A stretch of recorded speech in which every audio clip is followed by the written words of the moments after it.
사람은 누구나 어느 정도의 건망증은 다 있습니다. 다 있습니다. 누군가가 우스갯소리로 건망증과 치매의 차이점을 아냐고 묻습니다. 핸드폰을 냉장고에 넣어놓고 어디 뒀는지를 모르면 그거는 건망증. 찾고도 이게 뭐에 쓰는 물건인고 하면 치매라고 하더라고요. 어떤 때는 안경을 쓰고 안경을 찾을 때가 있습니다. 저도 그랬어요. 안경을 쓰고 찾습니다. 이렇게 우리 일상사의 그 건망증은 누구나 다 조금씩은 있습니다. 우린 너무나 쉽게 잊어버립니다. 근데 이렇게 잊어버리는 건 어떻게 보면 굉장히 하나님 주신 복입니다. 그 많은 걸 다 기억하고 있으면 얼마나 불편하겠어요. 잊을 거 빨리빨리 잊어야죠. 이게 하나님 주신 복이에요. 그러나 잊지 말아야 될 걸 잊으면 그 또한 비극입니다. 어느 시대 어느 민족에게나 잊지 말아야 할 것들이 있죠. 이번 주 수요일이면 8.15 광복절입니다. 우리 민족은 일제로부터 8.15 광복을 맞은 지 이제 겨우 73년이에요. 두세 대 지났어요. 6.25 전쟁이 멎은 지 이제 겨우 65년입니다. 두세 대요. 저로 기준하면 할아버지, 증조할아버지 다 겪었던 먼 옛날 얘기가 아니에요. 그런데 우리는 벌써 다 잊어버렸어요. 왜요? 왜 그럴까? 제가 생각할 때는 우리나라가 어쩌다 벌써 세계 경제대국 10위권에 들어간 거예요. 이렇게 부유한 나라가 됐어요. 각자가 경제적으로 힘들지만 어쨌든 우리나라는 세계적으로 10위권에 13인가 뭐 그러더라고요. 경제 대국이 되다 보니까 이 하나님의 선물이거든요. 이걸 누리게 되니까 일제와 공산당이 얼마나 잔혹했는지를 벌써 다 잊어버렸어요. 깨구리 올챙이 시절 모른다는 말이 있잖아요. 사람이 살만해지면 그 어려웠던 과거를 너무나 빨리 잊어버립니다. 저는 한 번씩 그런 얘기 합니다. 옛날에 대학생 때 교련이라는 시간이 있었어요. 그래서 전방에 가서 이렇게 교육을, 훈련을 갑니다. 저는 부사단 철책선에 갔었는데, 그때 연대장이 막 훈시를 하는데, 요즘은 먹을 게 너무 풍성해져서 닭고기를 줘도 우리 아들이 잘 안 먹는다 할 때 옆에서 다들 불평하더라고요. 닭고기 아직은 풍성하지 않았던 시절인데. 근데 우리 이렇게 너무 풍성해지면 어려웠던 과거를 금방 잊어버려. 내가 언제 그랬냐 이거죠. 요즘 어느샌가 반공을 이야기하면 이상한 사람 취급받는 정말 위험한 나라가 되어버렸어요. 그러나 이 시대에 일제는 사라졌지만 공산당은 여전히 존재합니다. 북한에선 여전히 세계 최고의 인권 탄압이 지금도 벌어지고 있고 여전히 세계 최고의 기독교 박해가 북한 공산당이 저지르고 있습니다. 이슬람의 선교사들 목 댕강댕강 자르는 이슬람이 1위가 아니고 북한이 세계 기독교 핍박 제1입니다. 역사를 통해 배우지 못하는 민족은 희망이 없습니다. 잃을 게 많은 자, 가진 게 많은 자는 그걸 누리려고 애써 과거를 잊으려고 할 때 전투력을 상실하는 거예요.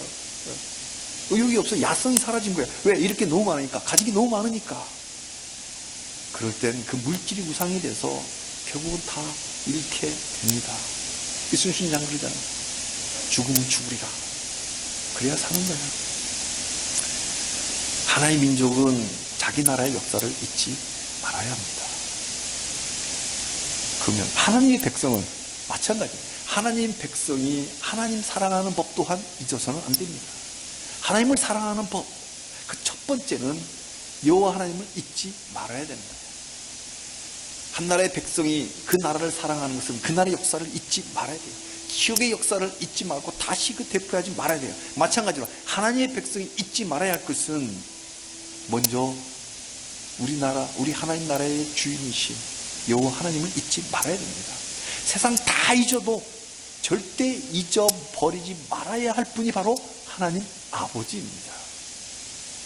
진정 하나님을 목숨 걸고 사랑한다면 어떤 상황에 빠진다 해도 하나님을 잊지 않습니다. 진짜 사랑한다면 잊지 않습니다. 군인이 전쟁에서 죽어갈 때 어머니 찾잖아요. 어머니 잊지 않는 거야. 신명기 모압 평야에서 선포한 모세 설교의 주제가 십계명입니다. 그래서 신명기는 십계명 해설서와 마찬가지입니다. 십계명의 주제는 사랑하라. 네 하나님을 사랑하라. 내 이웃을 사랑하라. 약속의 땅 가나안 땅에 들어가기 전에, 이게 신명기거든요. 들어가기 직전에 다시 새겨야 할 말씀은 신명기 사랑하라는 거예요. 그러니까 뭐예요? 현대를 사는 우리도 우리 각자에게 하나님 주신 땅이 있어요. 하나님은 우리를 어떤 나무처럼 각자를 심어 놓았어요. 우리를 지금의 땅, 또 앞으로의 그 받을 땅, 그 땅을 받아 누리기 전에 먼저 새겨야 할 말씀이 바로 이 오늘 본문입니다. 이 이스라엘 백성들만 가나안 땅에 들어가기 전에 새겨야 할 말씀이 아니라 바로 우리에게 주신 땅, 지금 나에게 주신 땅이 있고 또 앞으로 주실 땅이 있어요. 그 땅을 받아 누리기 전에 새겨야 할 말씀이 바로 오늘 본문 신명기 말씀이라는 거죠. 이 남 이야기 보지 마시고 내 말씀으로 받아들여야 돼요. 자, 이제 요단강만 넘으면 약속의 땅입니다. 이게 뭐예요? 광야, 지긋지긋한 40년 광야를 졸업하고 이제 정착 생활로 들어가니까 얼마나 많은 선물들이 기다리고 있겠습니까? 그죠? 이 방랑기에서 정착이니까 얼마나 그 정착에 선물이 많겠어요. 하나님 주신 것을 그러니까 누리기 전에 다시 한번 새겨야 할 말씀이 예나 지금이나 단연코 십계명입니다. 모세는 십계명 그 5장에서 신명기 그 5장에서 이 십계명을 선포하고는 그걸로 그냥 끝하지 않았습니다. 출애굽기 20장, 신명기 5장이 십계명이잖아요. 신명기 보면 5장에 십계명 다 그걸로 끝이 아니고 그 나머지 그 많은 신명기가 다 십계명 해설이에요. 왜? 이해했으면 5장으로 충분히 이해가 됐을 거 아니에요. 이해했으면 적용해야죠. 그렇잖아요. 이해로 끝난 게 아니라 적용하라고 디테일하게 친절하게 설명을 해줍니다. 그래서 뭐예요? 이해와 적용 5글자. 누가 그럽니다. 성경 연구의 목적을 2글자로 해봐라 그러면 뭘까? 퀴즈를 내요. 그러니까 이해와 적용? 이적. 중국말로 이적 하면 기적을 이적이라 그러나요? 이적. 성경 연구가 기적이다. 기적을 낳는 삶이 성경 연구다. 그 이적이 뭐냐? 이해와 적용. 이해와 적용. 말씀은 이해만 하는 것이 아니라 내 삶에 적용해야 그 말씀이 기적처럼 살아납니다. 아멘? 이 말씀을 내 삶에 적용할 때 그 기적이 일어난다니까요. 이해만 한다고 일어나는 게 아니에요. 스님이 성경 연구해서 100% 안 되겠지만 어쨌든 머리로 이해했다 해서 기적이 절대 안 일어나요. 믿고 내 삶에 적용해야, 그 삶에 순종해야 하나님의 기적이 일어납니다. 모세는 하나님을 사랑하라, 이 십계명을 실제 삶의 현장에서 어떻게 적용할지, 어떻게 어플리케이션, 적용할지를 신명기 6장부터 무려 11장까지 이 방대한 양으로 디테일하게 설명합니다. 그만큼 중요한 거예요. 그러니까 십계명 중에 사랑하라, 첫 번째 사랑하라, 하나님 사랑하라, 이 큰 계명, 여기에 대한 설명이 앞으로 무려 11장까지 계속됩니다. 왜? 앞으로 가나안 땅에 들어가면 이런저런 상황들이 벌어질 거잖아요. 아직 안 가봤지만 모세는 미리 하나님한테 계시를 받으면 이런 상황 저런 상황이 막 벌어질 때인데 그때마다 하나님 사랑하는 것을 드러내야 돼요. 실제로 드러내려면 이렇게 하는 거야 라고 상세하게 친절하게 설명한 것이 바로 신명기입니다. 그러니까 케이스별로, 그러니까 십계명은 원리인데 이제는 케이스별로 그 원리를 적용하는 것을 가르쳐 줍니다. 크게요 4가지 케이스를 대표로 선별해서 말씀해 주십니다. 오늘 신명기 6장은 그 4개의 대표 케이스 중에 첫 번째 케이스입니다. 이런저런 하나님의 선물들을 누리는 것이 또 하나의 리스크이다. 누릴 때가 리스크라니, 평강인데 왜 리스크일까? 리스크라고 이야기합니다. 첫 번째 케이스는 누릴 때, 하나님 선물을 누릴 때가 가장 위험하다. 그러니까 조심하라. 조심하는 게 하나님 사랑하는 거다. 조심하지 않으면 그 하나님 사랑하는 거 아니라는 거죠. 그러니까 내가 풍성할 때, 내가 부족함이 없을 때, 그때 조심조심 하는 것이 바로 하나님 사랑하는 것이지, 아무 생각 없이 팍 풀어져 있는 게 그건 하나님 사랑하는 거 아니다. 무슨 뜻일까? 그래서 오늘 본문을 누릴 때 여호와를 잊지 말라. 이런 제목으로 말씀 증거할 때에 은혜의 시간 되시기를 바랍니다. 모세는 하나님을 사랑하는 법을 적용하기 전에 먼저 이해를 다시 새롭게 합니다. 오늘 본문의 시작 신명기 6장 4절로 9절을 신명기의 경문이라고 부릅니다. 경문. 저처럼 보세요. 경문이 뭘까요? 잘 못 알아듣겠죠? 평상시 우리 언어가 아니에요. 경문이. 경문은 뭐냐면 박스에 조그마한 소도구들. 남성들은 별로 없죠. 여성들은 이렇게 핸드백에 뭐 이렇게 소도구들이 많잖아요. 조그마한 상자예요. 그 당시에는 뭐예요? 귀중품은 뭐예요? 우리 명품백 하듯이 이렇게 가죽으로 조그마한 상자를 만듭니다. 그 속에 뭘 담아 놓냐면 양피지에다가 성경 말씀을 적어 놓는데요. 중요한 성경 말씀을 적어서 딱 집어넣은 그 가죽 조그마한 조그만 뭐라고 해요? 박스? 조그마한 그 상자 같은 그걸 경문이라고 그럽니다. 그러니까 이 소지품 갖고 다니는 소지품에 그 말씀 카드, 우리 지금 말씀 메꾸조 넣어놓은 말씀 카드를 담아놓은 그 상자, 주머니, 이게 경문이에요. 근데 신명기에 경문하면 신명기 전체 중에 바로 6장 4절로 9절입니다. 가장 핵심 구절이겠죠. 갖고 다니니까. 그러니까 뭐예요? 암송해야 될 핵심 구절입니다. 5절에 너는 마음을 다하고 뜻을 다하고 힘을 다하여 내 하나님 여호와를 사랑하라. 이 말씀 딱 핵심으로 딱 갖고 다니는 거예요. 가죽들에다가. 왜 사랑하라? 4절에 우리 하나님 여호와는 오직 유일한 여호와시기 때문이다. 우리가 섬기는 여호와 하나님은 오직 유일한 분입니다. 유일한. 다른 신이란 애초부터 없는 거예요. 그 왜 신이라 부르냐? 사람들이 신이라 하니까. 근데 실제 실존하지 않는다. 허구다. 하나님의 라이벌이란 존재하지 않습니다. 만물을 창조하시고 그 만드신 피조물을 보존하시는데 지대한 관심을 쏟으시는 보호자는 우리가 섬기는 하나님 여호와뿐입니다. 여호와뿐이에요. 오늘 아침 이런 생각을 해봤어요. 아내가 뭐 뼈가 부지하다 그런 말을 들 때 손톱을 봐서요. 이 손에서 손톱이 나와요. 피부잖아요. 손톱도. 이렇게 정교하게 인간을 만들어낼 분이 누가 있어요? 오직 여호와 하나님 뿐이다. 어제는 제가 하늘을 쳐다보니까 구름이 요즘 이쁘잖아요. 저 물이 돌고 돌아서 질량불변의 법칙에 의해서 물이 마르질 않는 거예요. 지구 전체적으로는 중력이 있으니까 저 물들이 우주로 도망 못 가는 거예요. 와, 이렇게 엄청나게 마이크로부터 매크로까지 운행하시는 분은 여호와 하나님 뿐이다. 하나님밖에 없어요. 유일하신 분이에요. 그래서 우리가 사랑할 존재는 유일하신 하나님 뿐이에요. 허구로 사랑할 수는 없잖아요. 존재해야 사랑하지. 다른 신들은 없는 거예요. 우리로부터 가장 귀하게 존경받고 예배받으실 분은 마땅히 하나님뿐인 거죠. 우리 예배가 합당하신 분이 여호와뿐이에요. 그래서 우리는 우리 하나님 여호와를 마음을 다하고 뜻을 다하고 힘을 다해서 사랑하는 거예요. 그 신명기의 경문 핵심 구절, 마음을 다하고 뜻을 다하고 힘을 다해서 하나님 사랑하는 거예요. 그 이유가 첫 번째가 4절에 유일하신 분이니까. 그런데요, 그분을 나 혼자 속으로만 은밀하게 사랑하지 않아요. 짝사랑하듯이 누가 볼까봐 몰래 한 사랑이 아니라고요. 뭐 유행가에 그런 제목이 있잖아요. 몰래 한 사랑. 하나님을 향한 사랑 우리가 몰래 한 사랑이 아니에요. 왜? 하나님 숨길 수 없는 분이잖아요.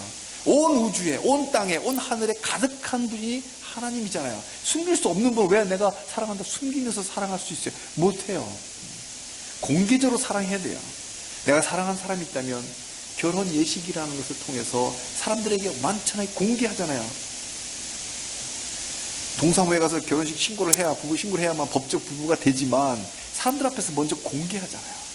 그러니까 하나님 사랑은 공개적으로 사랑해야 되는 거예요. 자, 누구한테 제일 먼저 공개해야 될까요? 내가 하나님 사랑하는 걸 누구한테 공개해야 될까요? 신명기 말씀합니다. 사랑하는 자녀에게 공개하라. 자녀에게. 왜? 사랑하니까. 우리 하나님 사랑하는 이유, 유일하신 나의 아버지 창조자니까 사랑하고, 그 내가 하나님 사랑하는 것을 공개할 대상은 자녀다. 내 사랑은 자녀이니까. 나보다 날 더 사랑하시는 하나님. 그래서 내가 마음껏 사랑하고 내가 힘을 다해서 사랑하는 여호와 하나님이심을 알려줘야 돼요. 그렇지 않겠어요? 내가 가장 사랑하는 사람을 누구라고 누구 부모님에게 소개해주고 이 친구에게 알려주듯이 내가 가장 힘을 다하고 마음을 다하고 애써서 사랑하는 분이 하나님이심을 자녀들에게 알려줘야 되잖아요. 왜 몰래 한 사랑을 합니까? 그래서 우리가 자녀들과 대화할 때 자연스럽게 하나님 이야기를 해야 돼요. 우리 믿지 않는 가족들과 대화할 때 자연스럽게 내가 사랑하는 하나님을 이야기해야 돼요. 이야기하지 않는다면 그 인간관계 또한 뭔가 문제가 있는 거죠. 인간관계에. 친구 간에 비밀 없어 막 그러잖아요. 우리 막 이렇게 막 청소년 시절에 막 의기가 막 충천할 때 우리 사이는 비밀 없는 거야. 딱 그러잖아요. 그러듯이 내가 진정 사랑하는 내 목숨을 더 사랑하는 존재가 있는데 그것을 내 사랑하는 가족, 인간관계가 안에서 공개하지 않는다면 몰래한 사랑이라면 진짜 사랑이 아니에요. 왜? 하나님은 공개하기를 원하세요. 온 우주에 다 하나님 존재를 알려주셨는데요. 이 하나님 사랑을 그러니까 내가 하나님을 사랑하는 이 사랑을 내 대해서 끊기지 말고 다음 때로, 다음 세대로, 또 그 다음 세대로 대대로 이어가도록 하나님 사랑하는 법을 가르쳐야 돼요. 이해만이 아니라 적용까지 가르쳐야 돼요. 7절에 내 자녀에게 부지런히 가르쳐라. 이걸 많이 놓쳐요 우리들이. 신명기 경문에 신명기 6장 5절은 다들 외우세요. 근데 그 다음에 이어나오는 내 자녀에 가르치라 이 말은 싹 빼버려요. 자녀들을 영적으로 방치하면 위험해집니다. 함께 기도하는 가정은 절대 깨지지 않습니다. 한 번은 저희 장인이 살아계실 때의 일입니다. 갑자기 장인이 위급하다는 소식이 들려왔어요. 그때 우리 온 가족이 거실에 모여서 기도했습니다. 근데요, 목사님 제가 기도하자고 리더했을까요? 우리 가정 기도회의 리더는 기특하게도 제 딸입니다.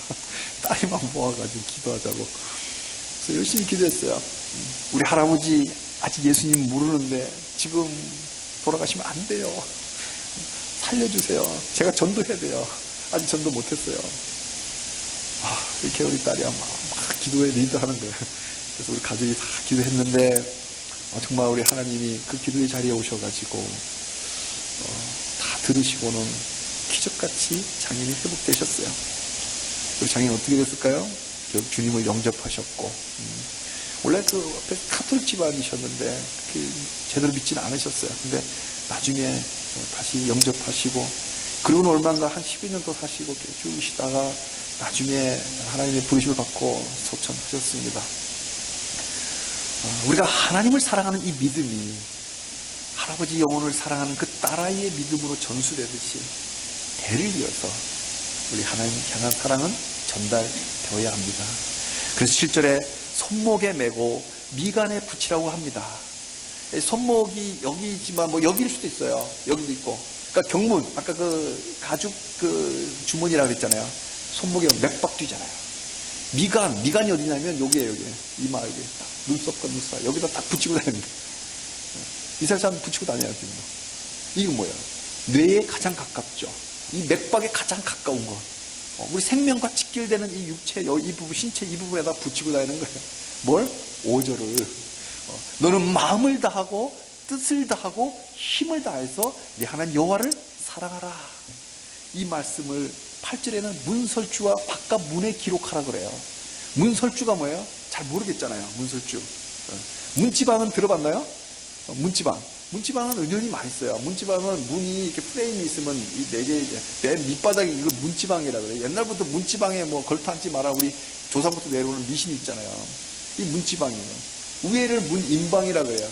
옆에 수직 기둥처럼 서 있는 게 바로 문설주예요. 그러니까 문설주에다 붙이잖아요. 그러니까 미신도 막 부적 같은 거 막 문인방에다 붙여놨잖아요.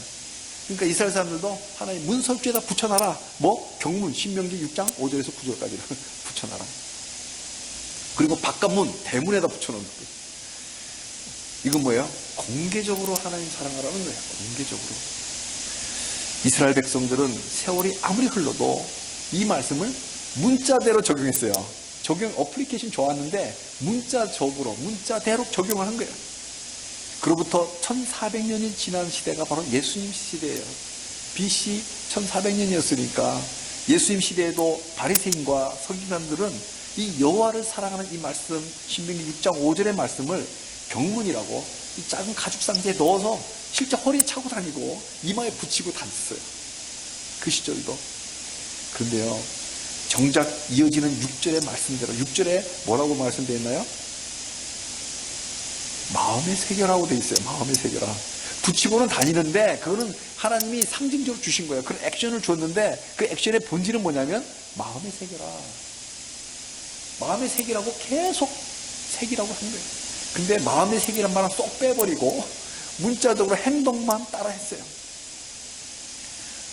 문자적으로만 적용하면 뭐합니까? 꽝이죠. 문자에 담겨있는 그 말씀을 마음에 새겨야 진짜 적용입니다. 그러면 말씀을 마음에 새겨서 정말 내 뜻을 다해서 하나님 사랑하고 힘을 다해서 하나님 사랑하려면 실제 나의 삶에서 어떻게 적용할 수 있을까요? 상황 따라, 케이스 따라 다양하게 표출됩니다. 케이스마다 중요한 포인트가 있어요. 오늘 본문 신명기 6장 첫 번째 케이스라고 그랬잖아요. 하나님의 선물을 누릴 때 하나님 사랑하는 법입니다. 누군가가 선물을 준다면 그분을 좋아할 것 같잖아요. 좋아할 것 같잖아요. 강아지도 이렇게 간식을 자꾸 주면 따라와요. 훈련이 돼요. 좋아할 것 같잖아요. 그러나 실제는 안 그렇습니다. 실제 안 그래요. 은혜가 반복되면 권리가 돼요. 그래서 당연한 걸로 생각해서 감사해야 되는데 대신에 불평해요. 한 번씩 뉴스를 접합니다. 50 먹은 아들이 80 먹은 노모를 죽였다고. 왜? 용돈 안 준다고. 저 실제 들었는데, 아니 세상에 50 먹은 사람이 할머니가 용돈 안 준다고. 그런 사람이 있어요. 정말 그래서 우리는 다 죄인이야. 그러니까 이 은혜가 감사가 아니라 오히려 불평이 됩니다. 권리 주장이 되는 거예요. 이게 바로 인간의 모습이에요. 그러니까 누가 선물 주면 감사해야 되는데 감사하지 않는다는 거예요. 우리 하나님은 나탄의 하나님, 히브리어 하나, 우리 좀 새겨야 되는데 나탄이라는 단어가 준다는 뜻이야. 우리 하나님은 나탄의 하나님, 주시는 하나님. 이제 요단강만 건너면 약속의 땅입니다. 약속하신 땅이에요. 그 땅을 주십니다. 땅을 주시는 하나님. 그 땅을 차지하면 어떻게 돼요? 땅만 오면 쭉 같이 따라오는 게 있어요. 내가 건축하지 아니한 아름다운 성읍들, 시티, 캐슬이 막 더불어 따라오는 거예요.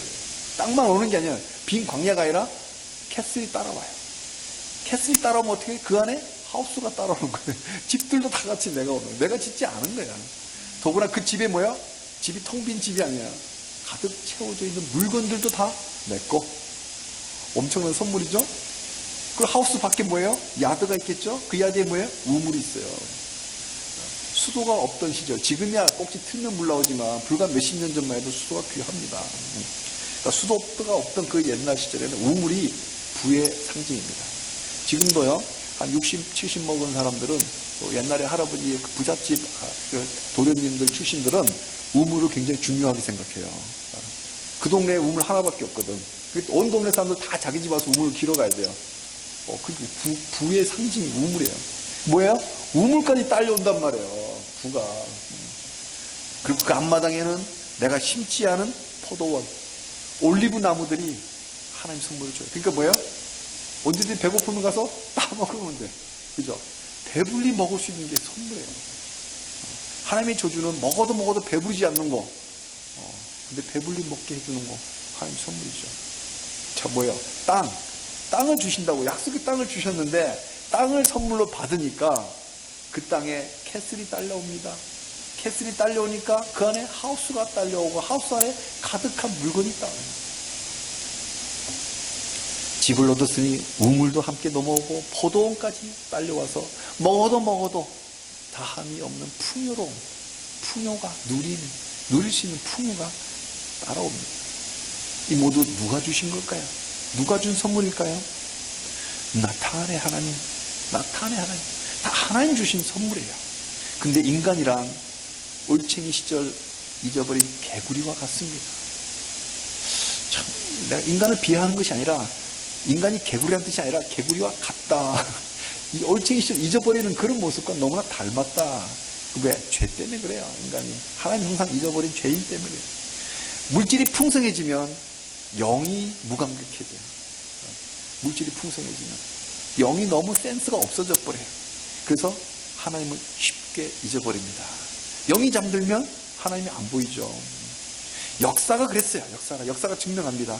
부유해지면 그 부를 땅에 쌓으려고 하지, 그 부를, 재물을 하늘에 쌓으려고 하지 않아요. 하늘에 쌓아놔야 되는데 땅에만 쌓아놔요. 그래. 어리석은 사람. 그날 밤에 그 영혼 부르면 그 부를 누가 가져가요? 지금 재벌 3세, 4세 시대잖아요. 재벌 1세가 일궈놓은 그 재산 다 갖고 갔나요? 다 놓고 가는 거예요. 이렇게 하나님 선물을 누릴 때 아이러니하게도 우리는 주시는 하나님을 너무나 쉽게 잊어버립니다. 그래서 선물은 위기예요. 위기. 이걸 알면서도 하나님 선물을 주세요. 하나님의 선물이 오히려 하나님을 떠나는 위기가 되기도 합니다. 그 탕자의 비유가 그랬잖아요. 위험한 때란 정말 어려울 때가 아니라, 찢어지게 가난할 때가 아니라 너무나 풍성하게 누릴 때가 진짜 위험할 때예요.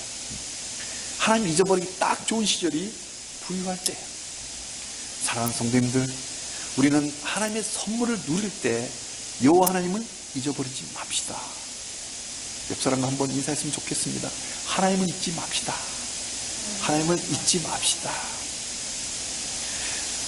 먼저 하나님 여호와를 잊지 맙시다. 여호와 하나님을 잊지 맙시다. 우리 육으로만 보면, 육안으로는 보이질 않아요. 눈에 보이지 않는 하나님, 그 영이신 하나님을 너무 쉽게 잊을 수 있어요. 영으로 봐야지 잊지 않습니다. 우리 육체의 눈은 엄청난 능력을 갖고 있는 거 아세요? 몇 미터까지 볼 수 있어요, 우리 눈이? 5m, 3m? 우리 시력 테스트 할 때 조금 몇 미터 앞에 사잖아요. 그럼 우리의 육안은요, 몇 광년까지 볼 수 있어요. 별을 보세요. 그 별이 우리 몇십 광년 떨어져 있잖아요. 그 떨이 내 눈에 보이잖아요. 그러니까 우리가 무한대로 볼 수 있는 육체의 능력을 갖고 있지만 영이신 하나님은 안 보여요, 육체로는.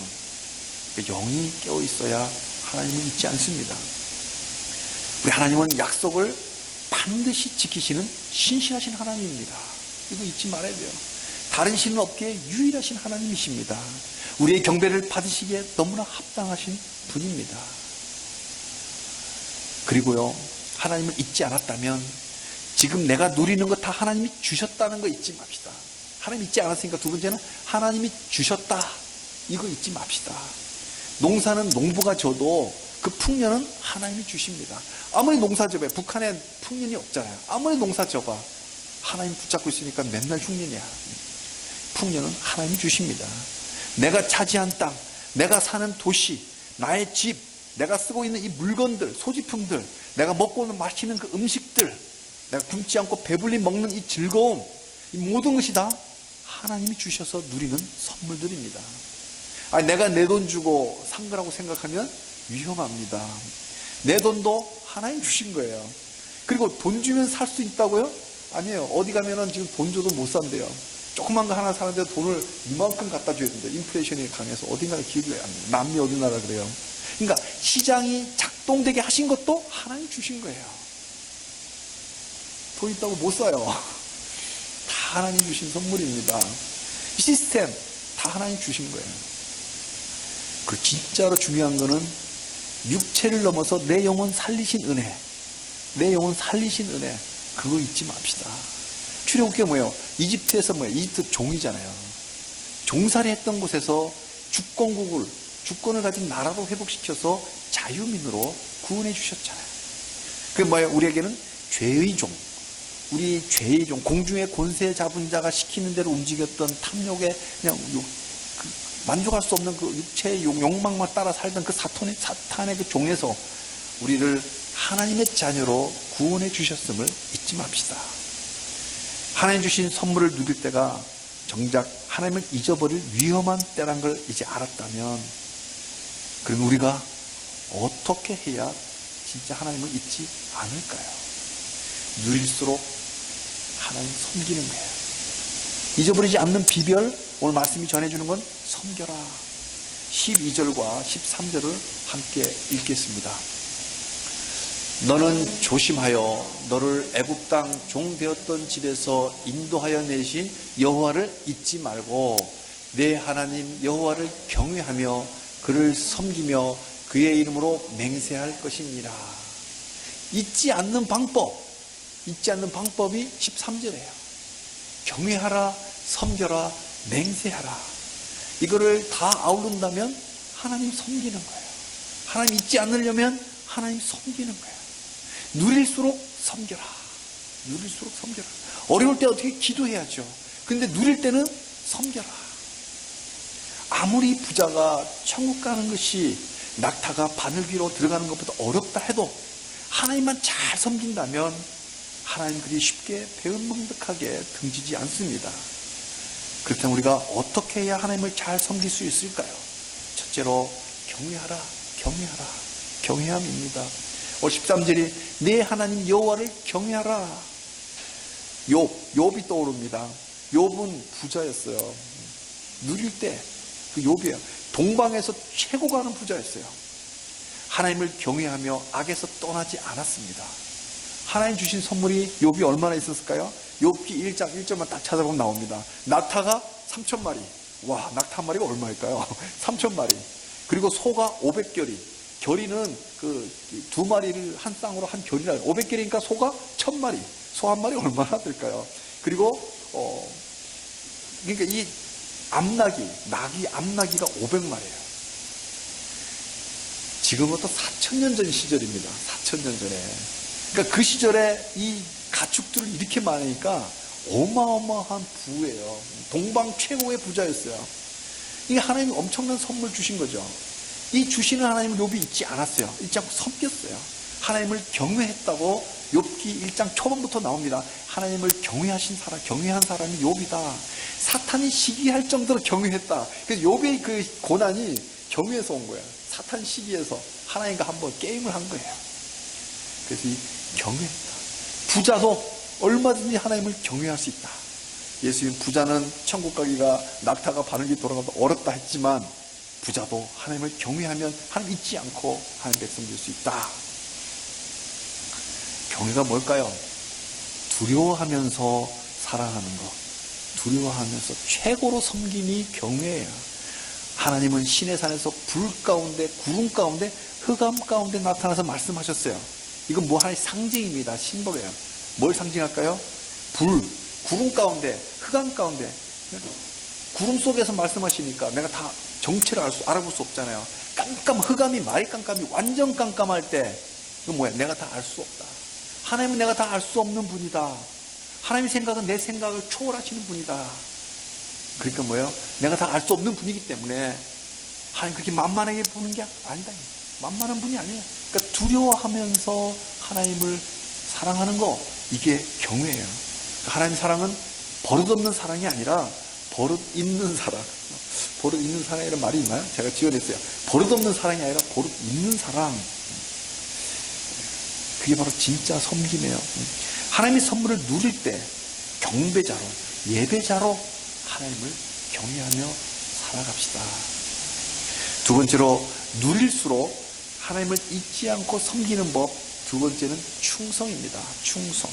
13절에 뭐예요? 그의 이름으로 맹세할 것이니라. 하나님의 이름으로 맹세한다는 건 뭐예요? 하나님께 충성하겠다.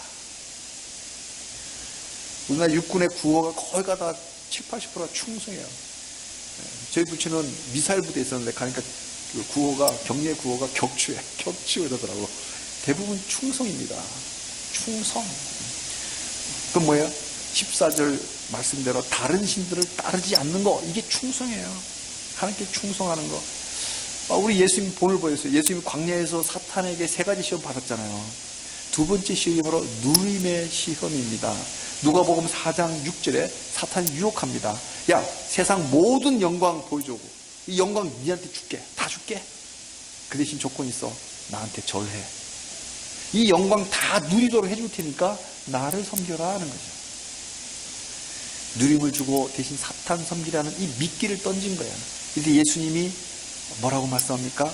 주 너의 하나님께 경배하고 다만 그를 섬기라. 그 말씀이, 복음서의 그 말씀이 바로 이 오늘 본문 신명기 6장 13절입니다. 이 말씀을 우리 예수님이 딱 기억하고 있다가 끄집어서 딱 말씀으로 성령의 검을 딱 뺀 거예요. 이제 말씀으로 이긴 거예요. 이 밤을 오늘 본문의 말씀 6장 13절 이게 충성, 다른 신 따르지 않는 거, 이게 바로 충성입니다. 충성. 누림의 이 유혹을 이기는 방법, 충성. 다른 신 따르지 않고 하나님만 섬기는 거. 지금 누리는 걸 한번 헤아려 보고 오직 충성으로 하나님만 섬기도록 합시다. 누가 질문해, 나 지금 누리는 거 하나도 없어요. 너무 부족해요. 그럴지 몰라도 숨 쉴 수 있는 갈비뼈 주신 거, 이거 다 누리는 거예요. 제가 갈비뼈 금이고 가봐서 알거든요. 숨을 못 쉬겠더라고요. 그러니까 없는 것만 보지 말고 있는 거 한번 봐보세요. 세 번째, 누릴수록 하나님을 잊지 않고 섬기는 법. 세 번째는 감사입니다. 감사. 하나님 잊지 않는 방법, 감사예요. 지금 내가 누리는 것이 실로 하나님께 온 걸 안다면 감사할 줄 압니다. 감사가 그 신앙의 척도예요. 척도.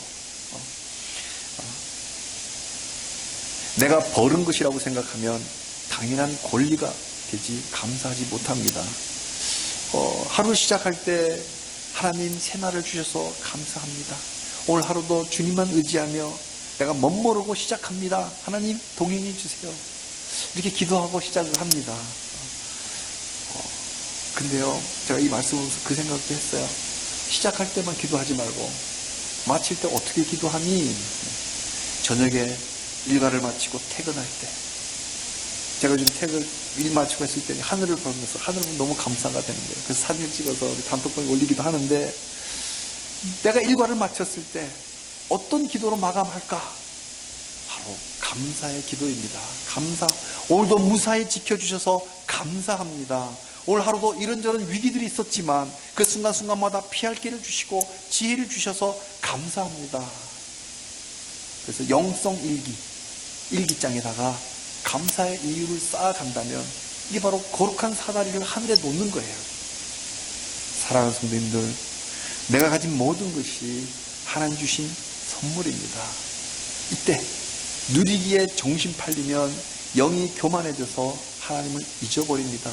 복권 당첨된 사람 거의가 다 망했다면서요. 이 누릴 때 조심해야 돼요. 이 위험에 빠지지 않으려면 주신 하나님을 잊지 말고 잘 섬겨야 되는 거예요. 잊지 않으려면 섬겨라. 누림 속에서도 하나님을 잊지 않으려면 욥처럼 하나님을 경외합시다. 우리 주 예수님처럼 하나님만 충성합시다. 그리고 불평하는 습관 버리고 늘 감사합시다.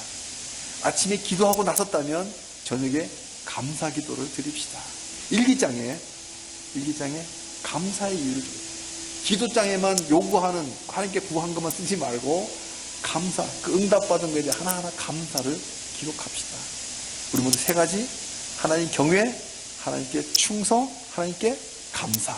이 세 가지로 하나님을 섬김으로 잊지 않는, 하나님을 잊지 않음으로 내가 하늘에 오른 이 사닥다리를 놓는 그런 삶을 살아가시기를 주님의 이름으로 축복합니다.